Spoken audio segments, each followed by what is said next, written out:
अब हम अपना लेक्चर नंबर 6 स्टार्ट करने जा रहे हैं और ये है एवोगाड्रोज लॉ।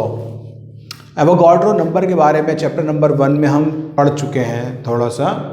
अब इसके स्टेटमेंट को भी देख लेते हैं। स्टेटमेंट क्या कहता है? Volume of a gas is directly proportional to the molecule number of molecules और mole of gas at constant temperature and pressure. ठीक है, इस स्टेटमेंट में ये कह रहा है कि किसी भी गैस का जो वॉल्यूम है वो डायरेक्टली प्रोपोर्शनल है, यानी कि साथ बढ़ेगा और साथ कम होगा volume to the number of molecule, यानी कि जो मॉलिक्यूल की तादाद उसके अंदर मौजूद होगी, या फिर मोल भी कह सकते हैं। जितने मॉलिक्यूल होंगे मोल भी साथ बढ़ते हैं और मॉलिक्यूल भी साथ बढ़ते हैं, यानी कि जितने मॉलिक्यूल ज़्यादा होंगे उतने मोल भी ज़्यादा होंगे, जितने मोल कम होंगे उतने मॉलिक्यूल भी कम होंगे। Of gas at constant temperature and pressure, और टेम्परेचर और प्रेशर क्या रहना चाहिए? वो कांस्टेंट रहना चाहिए इसका। ठीक है, मतलब ये हो गया। मिसाल के तौर पर अगर आप एक बलून लें, ठीक है, बलून में क्या करें? आप फूंक मारें। जब फूंकेंगे उसके अंदर तो आप देखेंगे बलून क्या होगा? फूल वॉल्यूम अपना बढ़ाएगा, यानी कि फूलना शुरू करेगा। क्यों? कभी सोचा? नहीं सोचा। इसलिए बढ़ना शुरू करेगा कि आप उसके अंदर number of molecule of air या number of mole of air उसके अंदर दाखिल कर रहे हैं। जितनी तादाद नंबर ऑफ मॉलिक्यूल की बढ़ रही है, आप डालते जाओगे इन गैस फॉर्म में फूंक मार के, तो गैस क्या होगा? उबारा क्या होगा? वो अपना वॉल्यूम बढ़ाना शुरू करेगा। यानी जितने नंबर ऑफ मॉलिक्यूल या मोल बढ़ते चले जाएंगे, साथ साथ क्या होता चला जाएगा? वॉल्यूम भी बढ़ता चला जाएगा। लेकिन आप क्या करें? अब उस गुब्बारे को फुलाने के बाद आप उसकी हवा निकलने दें। जब उसकी हवा आप निकलने देंगे तो आप देखेंगे कि एयर के मॉलिक्यूल या मोल बाहर आएंगे तो उसका वॉल्यूम कम होना शुरू हो जाएगा। यानी वो जब आप नंबर ऑफ मोल बढ़ा रहे हैं तो वॉल्यूम भी बढ़ रहा है, जब आप नंबर ऑफ मोल कम कर रहे हैं तो वॉल्यूम भी साथ साथ रिड्यूस हो रहा है। तो इसका मतलब है नंबर ऑफ मोल और वॉल्यूम आपस में क्या हो गए? डायरेक्टली प्रोपोर्शनल या इनवर्सली प्रोपोर्शनल? यकीनन आप समझे होंगे कि डायरेक्टली प्रोपोर्शनली होगा, क्योंकि दोनों चीज़ें साथ बढ़ रही हैं और दोनों चीज़ें साथ घट रही हैं। तो सिंबल्स जो इसमें यूज़ करेंगे वो हम V करेंगे वॉल्यूम के लिए, N करेंगे हम नंबर ऑफ मोल के लिए, और K जो आप जानते हैं कांस्टेंट के लिए। तो मैथमेटिकल फॉर्म में हम बात कर लेते हैं कि हमारे पास जो वॉल्यूम है वो डायरेक्टली प्रोपोर्शनल होगा नंबर ऑफ मोल के, इज इक्वल टू लगाएंगे तो एक K का इजाफा करेंगे, और ये यहाँ n मल्टीप्लाई कर रहा है तो यहाँ क्या करेगा? डिवाइड। तो K is equal to V upon N हो गया।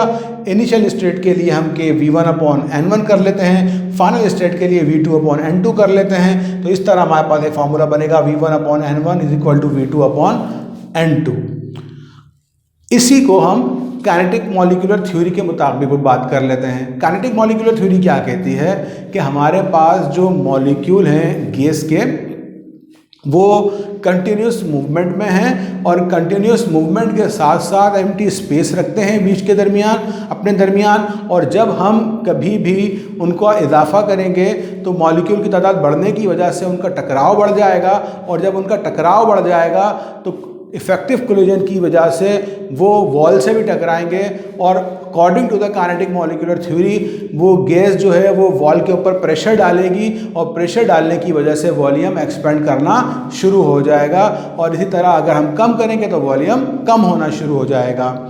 इसी तरह अगर हम इस दो सिलेंडर्स को देख लें कि इनका वॉल्यूम क्या है? सेम है, और कांस्टेंट टेम्परेचर एंड प्रेशर है। ठीक है, अगर हम कांस्टेंट टेम्परेचर और प्रेशर पे दोनों वॉल्यूम हम सेम ले लें दोनों कंटेनर का, तो अगर हम इसमें गैस डालें, मिसाल के तौर पे इसमें हम कार्बन डाइऑक्साइड डाल देते हैं, इसमें हम ऑक्सीजन डाल देते हैं, तो अगर आपसे पूछा जाए कि इसमें कार्बन डाइऑक्साइड की अमाउंट ज़्यादा आएगी या इसमें ऑक्सीजन की अमाउंट ज़्यादा आएगी, तो आप याद रखिएगा काइनेटिक मॉलिक्यूलर थ्योरी के मुताबिक तमाम तर गैसेस इक्वल वॉल्यूम को पाया करती हैं। इसी वजह से जितने वॉल्यूम में कार्बन डाइऑक्साइड की अमाउंट जितनी आएगी उतनी अमाउंट ही उतने ही वॉल्यूम में ऑक्सीजन की आएगी। तो इसका मतलब यह है कि अगर आप मानते हैं कि कार्बन डाइऑक्साइड यहाँ पे 1 मोल आया है तो ऑक्सीजन भी वहाँ पे कितना आएगा, 1 मोल ही आएगा। तो इक्वल वॉल्यूम हमेशा सेम नंबर ऑफ मोल या मॉलिक्यूल रखेंगे, चाहे गैस कोई सी भी हो, ऑक्सीजन हो, कार्बन डाइऑक्साइड हो, नाइट्रोजन हो, सल्फर डाइऑक्साइड हो, कोई भी गैस हो, गैस से कोई ताल्लुक नहीं है। आपका जो इसका वॉल्यूम अगर सेम है तो हमेशा याद रखिएगा अमाउंट या फिर मास ऑफ गैस हमेशा सेम आएगा। ये था हमारे पास एवोगाड्रो लॉ का टॉपिक, आपने समझ लिया होगा यकीनन। अब हमारे पास ये 3 लॉ कंप्लीट हुए शुरू के, जिसमें हमारे पास था बॉयल्स लॉ, चार्ल्स लॉ और एवोगाड्रो लॉ।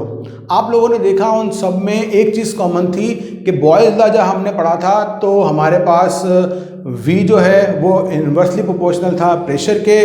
फिर हमने पढ़ा था चार्ल्स लॉ, उसमें हमारे पास जो है वो V जो डायरेक्टली प्रोपोर्शनल था टेम्परेचर के। और फिर हमारे पास आगे में हमने देखा यहाँ पर V हमारे पास डायरेक्टली प्रोपोर्शनल है नंबर ऑफ मोल के। तो हमारे पास यहाँ पर जो है तीनों में V कॉमन था। तो इसी को लेके हम आगे जो है अगले लेक्चर में अपना जो जनरल गैस इक्वेशन है उसको डिस्कस करेंगे और अब बताएंगे कि इस तरह हम कंबाइन करके एक नया जो है इक्वेशन बना लेते हैं। तब तक के लिए इजाज़त दीजिए, शुक्रिया।